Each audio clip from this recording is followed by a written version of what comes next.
saudara-saudara sekalian, hari ini kita membahas mata kuliah manajemen pendidikan. Jadi manajemen PAUD ini penting bagi mahasiswa untuk PG PAUD, khusus PG PAUD ya, karena mata kuliah ini merupakan mata kuliah yang harus diambil sebagai pendidik PAUD.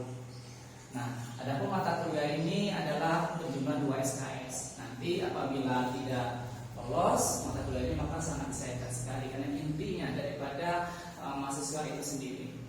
Baik, kita lanjut. Nah, ini adapun rangkaian dari mata kuliah ini yang dibahas adalah ini manajemen PAUD, ada pengertian manajemen PAUD, kemudian ruang lingkup manajemen PAUD, setelah itu tugas manajemen PAUD, prinsip manajemen PAUD, fungsi manajemen PAUD itu sendiri. Nah, mungkin saudara-saudara sekalian pernah mendengar apa itu manajemen PAUD? Sudah ada yang mendengar belum? Sudah yang mendengar belum? Apa itu manajemen PAUD?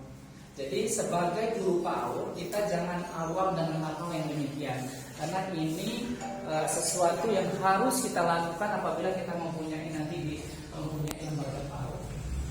Baik, kita langsung. Ini manajemen PAUD ya. Manajemen PAUD ini adalah pengelolaan atau pengarahan pengaturan ya di suatu lembaga, di sebuah lembaga yang kita dirikan. Jadi ini kalau tidak ada manajemen di suatu PAUD, maka PAUD atau lembaga itu menjadi hancur tanpa manajemen. Maka orang-orang di dalam suatu lembaga PAUD dia harus mampu bagaimana mengelola lembaga yang sebenarnya, bagaimana mengelola keuangannya, bagaimana dia mengelola pendidiknya, peserta didiknya, kemudian pegawai dan sebagainya. Kemudian ada tata kelola lingkungan dan sebagainya. Jadi ranah untuk manajemen PAUD ini sangat luas sekali, tapi ada aspek-aspek yang harus kita penuhi. Di situ ada 8 aspek untuk manajemen PAUD tersebut. Nah, ini tujuan manajemen PAUD. Tujuan manajemen PAUD itu adalah dapat berjalan secara efektif dan efisien. Nah, bagaimana PAUD itu dikatakan efektif dan efisien? Jadi tergantung kepada sang pengelolanya di sana. Kalau pengelola tidak memahami bagaimana cara manajemen atau mengelola suatu PAUD, suatu lembaga, maka lembaga itu tidak akan berjalan secara efektif dan efisien. Nah, ini harus kita tekankan, harus belajar. Nah, setelah nanti kita teori, mungkin nanti kita ada pembelajaran di luar jam pelajaran. Mungkin kita harus betul-betul turun atau terjun langsung ke lapangan di suatu lembaga, biar kita tahu bagaimana sebenarnya mengelola suatu lembaga atau PAUD. Kalau kita secara teori maka kita tidak mampu nanti, maka ini harus betul-betul kita praktek, simulasi di lapangan nanti. Mungkin kita di PAUD terdekat yang ada di sini yang sudah bekerja sama dengan PG PAUD di Universitas Daesan Bengkulu. Kenapa saya tekankan ini? Karena ini penting, karena saudara-saudara adalah calon guru PAUD nanti. Apabila saudara tidak mengetahui ini, maka susah nanti untuk menerapkan suatu pembelajaran yang ada di lembaga PAUD tersebut. Baik, sekarang mungkin ada yang mau tanyakan nggak? Ada yang mau tanyakan tentang hal ini? Ada yang mau tanyakan nggak? Ada yang mau tanyakan?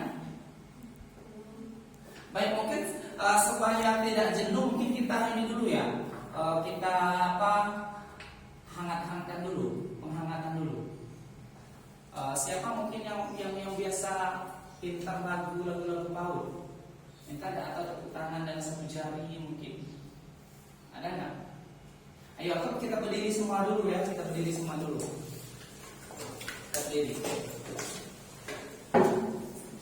Masih ingat tak lagu ini? Tepuk tangan dengan satu jari, tepuk tangan dengan 2 jari.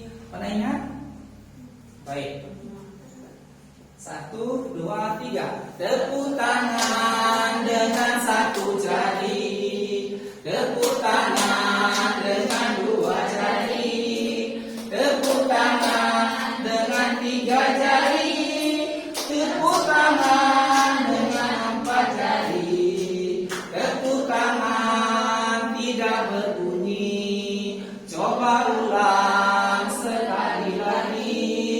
Tepuk tangan dengan punggung tangan.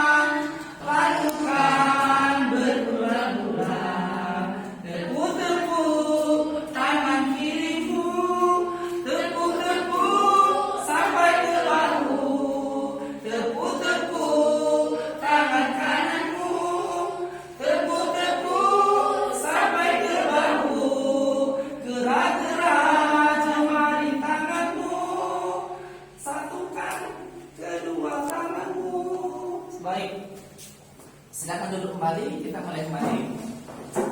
Nah, ini tujuan dari manajemen PAUD tadi adalah supaya suatu satuan di PAUD itu berjalan efektif dan efisien. Nah, kemudian ada fungsi. Mengapa diperlukan suatu manajemen di suatu lembaga tersebut? Nah, mungkin ada saudara-saudara yang bisa menjawab mengapa diperlukan manajemen di suatu lembaga PAUD tersebut. Supaya apa? Supaya kenapa?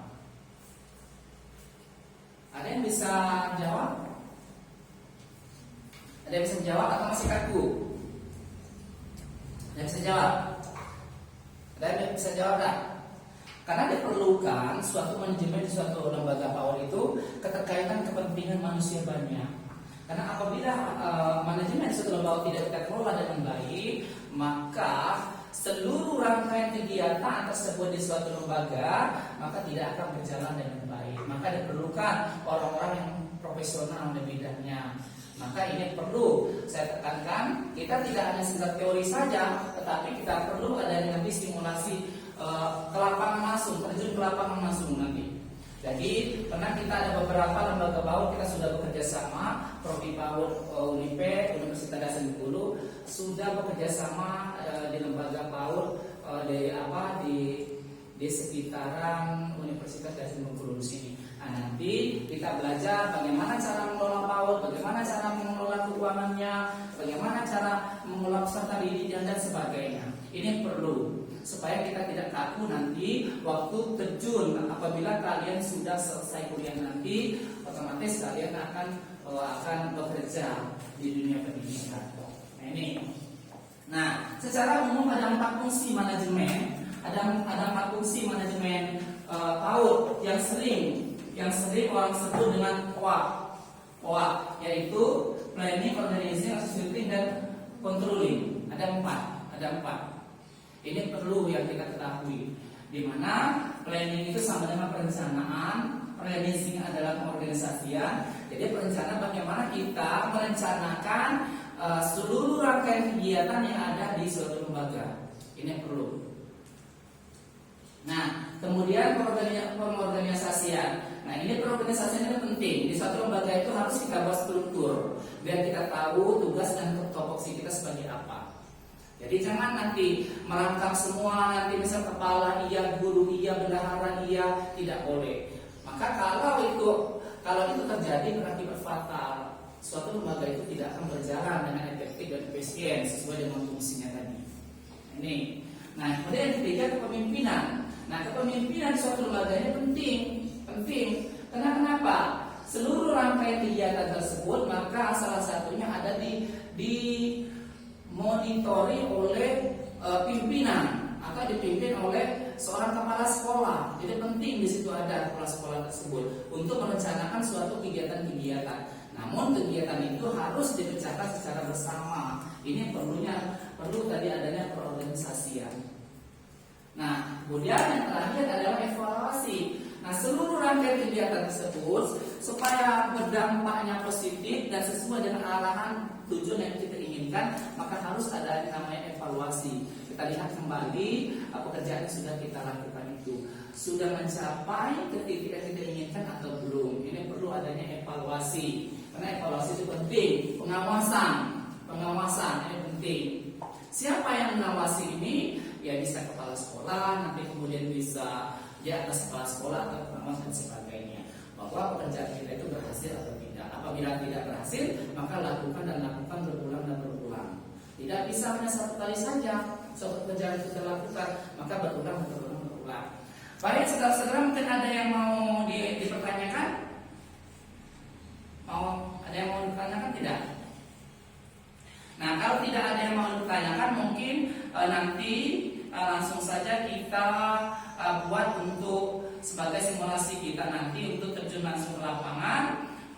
Sudah karena suatu lembaga yang kerjasama dengan Prodi PAUD itu sudah saya arahkan beberapa tahun. Nanti ada PAUD TPAYU, kemudian PAUD THC itu sendiri tempat kita sebagai praktek nanti. Nah, di sana saudara-saudara nanti akan melihat pekerjaan apa yang harus dilakukan di bidang manajemen PAUD tersebut. Nah, supaya nanti kita bisa memahami manajemen PAUD yang sebenarnya itu seperti apa? Gitu. Ada yang mau tanyakan nggak sampai sini? Ada yang mau tanyakan nggak sampai sini? Ada yang mau tanyakan? Tidak ada. Baik, secara teori saya anggap sudah selesai. Mungkin kita nanti simulasinya itu praktek di lapangan, kita terjun langsung ke lembaga PAUD yang bekerja sama sebagai partner kita di prodi PAUD. Jadi saya ulangi, kita ada dua lembaga PAUD, Putri Ayu dengan PAUD LHC, nanti tempat kita praktek nanti. Jadi di sana saudara melihat bagaimana cara mengelola PAUD yang sebenarnya, karena ini nyata. Kalau teori kan kita belum bisa menilai kan. Kalau kita secara terjun langsung kita dapat apakah kita ini sudah mampu atau belum. Mungkin nanti cara mengelola keuangannya, cara mengelola peserta didiknya, kemudian pegawai dan sebagainya. Baik, bagaimana? Nggak ada yang mau ditanyakan? Nanya, baik, bagaimana? Ada yang mau tanyakan nggak? Ada yang mau tanyakan nggak?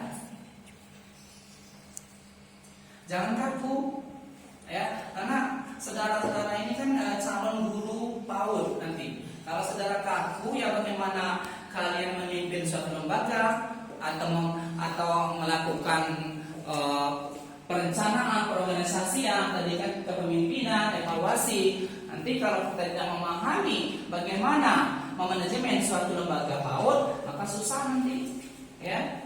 Ini konsep ini harus betul-betul memahami kita. Ada yang mau tanya enggak? Nah, silakan. Sebutkan dan jelaskan pengaruh terhadap manajemen PAUD yang digunakan dalam satu PAUD tersebut, dan bagaimana cara mengevaluasi PAUD tersebut agar menjadi lebih baik. Apa saja faktornya? Baik. Jadi sejauh mana pengaruh lembaga PAUD apabila kita menerapkan perencanaan, menerapkan pengelolaan manajemen PAUD ini dengan sebaik mungkin, begitu kan? Nah itu. Jadi ini penting saudara-saudara kita lakukan. Apa tujuan kita belajar dengan manajemen PAUD ini supaya kita pas begitu kita turun ke lapangan nanti kita tidak kaku lagi. Nah, modal utama kita setidaknya kita memahami bagaimana kita mengelola suatu keuangan, bagaimana kita mengelola suatu lembaga, bagaimana kita mengelola peserta didik, bagaimana kita merekrut guru-gurunya atau pegawainya supaya PAUD kita ini maju, kira-kira seperti itu. Kalau kita salah merekrut gurunya, misal yang dibutuhkan saat ini adalah S1 PG PAUD, lalu kita rekrut yang tamatan SMA, karena kita tidak memahami bagaimana manajemen PAUD yang sebenarnya, kan? Nah ini salah tadi. Akhirnya pembelajaran tidak sesuai yang kita inginkan tadi. Karena PG PAUD diajar orang-orang yang berpendidikan tamatan SMA, begitu. Jadi seharusnya diajar oleh betul-betul orang yang sarjana PAUD, guru pendidikan anak usia dini, supaya hal-hal yang kita inginkan tercapai dengan baik. Nah itu mestinya. Nah terus bagaimana kita mengevaluasinya? Kita melihat dari hasil kerja guru tadi berhasil atau tidak dia dalam mengelola kelas, kemudian anak itu berhasil tidak, berkembang tidak dia dengan hasil yang didapat pembelajaran setiap hari yang diberikan oleh guru tersebut, berhasil atau tidak. Jadi di situ kita lihat setiap hari kita lakukan evaluasi kepada guru tersebut. Maka diperlukan di suatu lembaga itu namanya supervisi pendidikan. Nah, siapa yang menyupervisi guru tersebut adalah bisa kepala sekolah atau pengawas. Di situ kita menilai berhasilkah guru ini, kira-kira dia mengajar tamat SMA diterapkan ke PAUD, kira-kira seperti itu. Nanti ada yang lain mau tanya? Ada yang lain? Bagaimana? Ini saudara sudah bisa? Sudah mengerti? Ya. Baik. Mungkin ada saudara-saudara yang lain bisa menambahkan? Baik, nggak ada. Baik, kalau tidak ada ya, minggu depan itu Pak kelompokkan dulu, saya kelompokkan dulu orang-orangnya untuk terjun secara langsung di lapangan. Mungkin kita berbagi, mungkin minggu ini kelompok ini, mungkin minggu berikutnya yang lain mungkin. Jadi kita buat 2 kelompok untuk terjun langsung ke lapangan. Tujuannya supaya saya dapat mengkoordinir saudara-saudara sekalian ini. Jadi kita lihat nanti di lembaga itu seperti apa pengorganisasian di suatu lembaga PAUD tersebut. Baik, kalau tidak ada yang lain yang mau ditanyakan, saya akhiri. Mungkin sampai di sini saja, sampai ketemu di minggu depan berikutnya. Baik, saya akhiri. Wassalamualaikum warahmatullahi wabarakatuh.